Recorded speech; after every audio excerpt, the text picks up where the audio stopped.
नमस्कार दोस्तों, आपका मेरे चैनल भक्ति संसार में स्वागत है। आज की मेरी वीडियो होने वाली है एकादशी व्रत।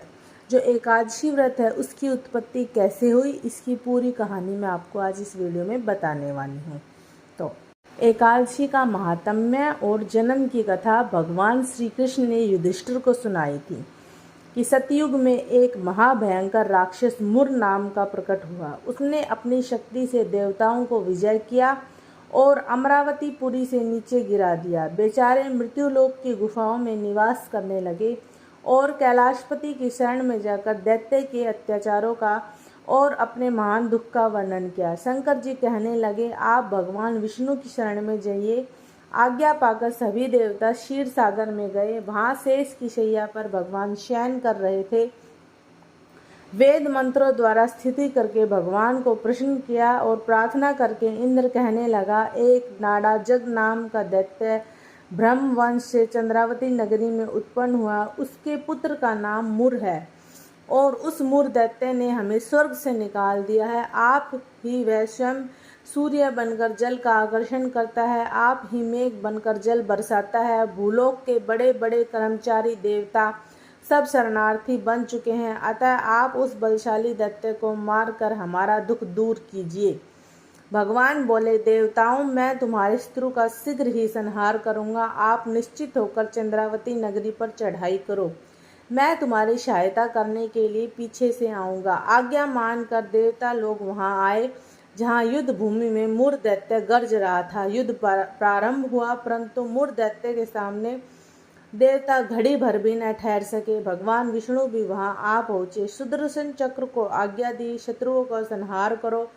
चक्र ने चारों ओर सफाई कर दी, परंतु एक मुर दैत्य का सिर न काट सका, न ही गदा और उसकी गर्दन को तोड़ सका। भगवान ने सारंग धनुष हाथ में लिया। बाणों द्वारा युद्ध प्रारंभ हुआ, परंतु शत्रु को न मार सके। अंत में कुश्ती करने लगे। हजारों वर्ष व्यतीत हो गए, परंतु प्रभु का दाव बंध एक न सफल हुआ। मुर दैत्य पर्वत के समान कठोर था, प्रभु का शरीर कमल के समान कोमल था। थक गए, मन में विश्राम की इच्छा उत्पन्न हुई तो शत्रु को पीठ दिखाकर भाग चले। विश्राम के लिए बद्रिकाश्रम थी, वहां एक गुफा 12 योजन की थी। हेमवती उस गुफा का नाम था। उसमें घुसकर प्रभु सो गए। मुर दैत्य भी उनके पीछे पीछे चला आया, सोते हुए शत्रु को मारने के लिए तैयार हो गया।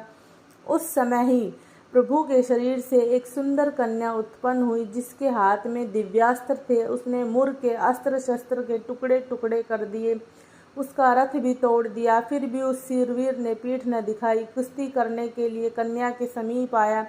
कन्या ने धक्का मारकर गिरा दिया और कहा, यह मल्ल युद्ध का फल है। जब उठा तो सिर काट कर कहा, यह हठ योग का फल है। मुर की सेना पाताल को भाग गई। भगवान निंद्रा से जागे तो कन्या बोली, यह दैत्य आपको मारने की इच्छा लेकर आया था। मैंने आपके शरीर से उत्पन्न होकर इसका वध किया। भगवान बोले, तुमने सब देवताओं की रक्षा की है, मैं तुम पर प्रसन्न हूँ, वरदान देने को तैयार हूँ। जो मन में इच्छा हो मांग लो। कन्या बोली, जो मनुष्य मेरा व्रत करे उनके घर में दूध पुत्र धन का विकास रहे, अंत में आपको लोक को वह प्राप्त करे। भगवान बोले, तू एकादशी तिथि को उत्पन्न हुई है, इस कारण तेरा नाम एकादशी प्रसिद्ध होगा। जो श्रद्धा भक्ति से तेरा व्रत करेगा उसको सब तीर्थों के स्नान का फल मिलेगा। घोर पापों से उद्धार करने वाला तेरा व्रत होगा। ऐसा कहकर भगवान अंतर्ध्यान हो गए। पतित पावनी विश्व तारणी का जन्म माघ शीर्ष मास के कृष्ण पक्ष में हुआ, इस कारण इसका नाम उत्पन्ना प्रसिद्ध है। ये थी जो एकादशी व्रत है, उसकी जो एकादशी किस प्रकार उत्पन्न हुई ये कहानी। ऐसी ही खूबसूरत कहानियों के लिए मेरे चैनल भक्ति संसार को सब्सक्राइब करना बिल्कुल भी ना भूलें।